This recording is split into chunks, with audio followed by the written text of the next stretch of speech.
Assalamualaikum warahmatullahi wabarakatuh.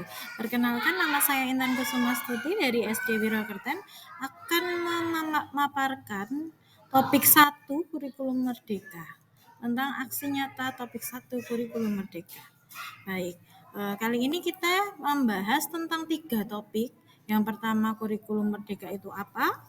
Kemudian, kenapa kurikulum selalu berubah-ubah?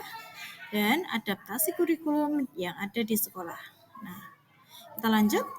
Yang pertama, apa itu kurikulum merdeka? Pengertiannya, mengutip laman Kementerian Pendidikan, Kebudayaan, Ristek, dan Teknologi, kurikulum merdeka itu adalah kurikulum pembelajaran intrakurikuler yang beragam, di mana konten pembelajaran akan lebih optimal agar peserta didik memiliki cukup waktu untuk mendalami konsep dan penguatan kompetensi.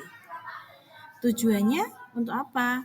Tujuannya untuk menciptakan pendidikan yang menyenangkan bagi peserta didik dan guru. Kemudian strukturnya bagaimana? Strukturnya itu berbasis kompetensi, pembelajaran yang fleksibel, karakter Pancasila. Kelebihan dari kurikulum ini itu siswa lebih bebas. Siswa itu disesuaikan dengan kebutuhannya. Jadi tidak hanya siswa, guru pun diberikan kebebasan untuk menentukan kurikulum apa yang cocok untuk dijadikan pembelajaran kepada siswa. Nanti dampaknya atau tujuannya itu agar mendorong siswa peserta didik memiliki kreativitas untuk menciptakan hal yang baru, dan nantinya dalam belajar dapat melatih kemandirian peserta didik, sehingga potensi dan minat peserta didik untuk belajar juga dapat meningkat. Nah, jadi disesuaikan dengan kebutuhan siswanya, karena siswa memiliki potensi bakat yang berbeda-beda, potensi minat belajar yang berbeda-beda. Maka dalam kurikulum ini kita harus sesuaikan tipe belajar mana yang cocok untuk anak, tipe belajar mana yang disukai anak, seperti itu.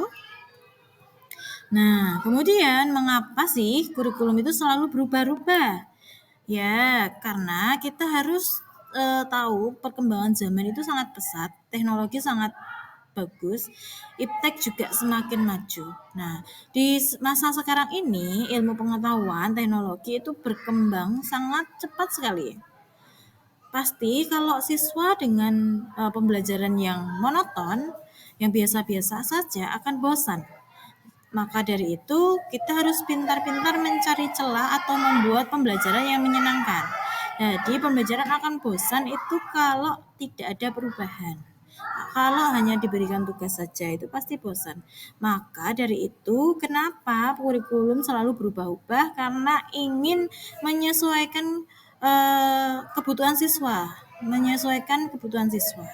Kita untuk menyampaikannya pun juga tergantung zaman kita. Kalau dulu itu bisa dengan teori-teori dijelaskan, ceramah dan lain sebagainya. Kalau sekarang, kalau dengan ceramah saja siswa akan bosan. Maka dari itu, setiap guru wajib mempunyai metode, media, dan cara untuk memenuhi kebutuhan siswanya. Seperti itu. Nah, ini perubahan kurikulumnya. Yang pertama, menyesuaikan kebutuhan peserta didik, relevan terhadap perkembangan zaman, kemudian menyiapkan generasi masa ke masa atau generasi yang cemerlang ke masa yang akan datang.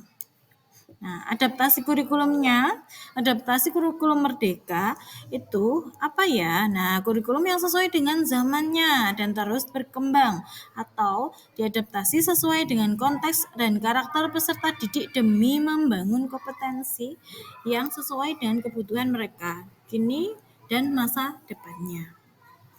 Nah, ini ada beberapa dokumentasi untuk proses pembelajaran di kurikulum merdeka. Jadi ada iptek, ada pemanggilan orang dari luar, damkar, pewarnaan, menggambar, dan lain sebagainya. Siswa lebih aktif dan senang dengan pembelajaran yang beraneka ragam sesuai kurikulum merdeka atau sesuai dengan kebutuhan anak-anak atau kebutuhan siswa tersebut.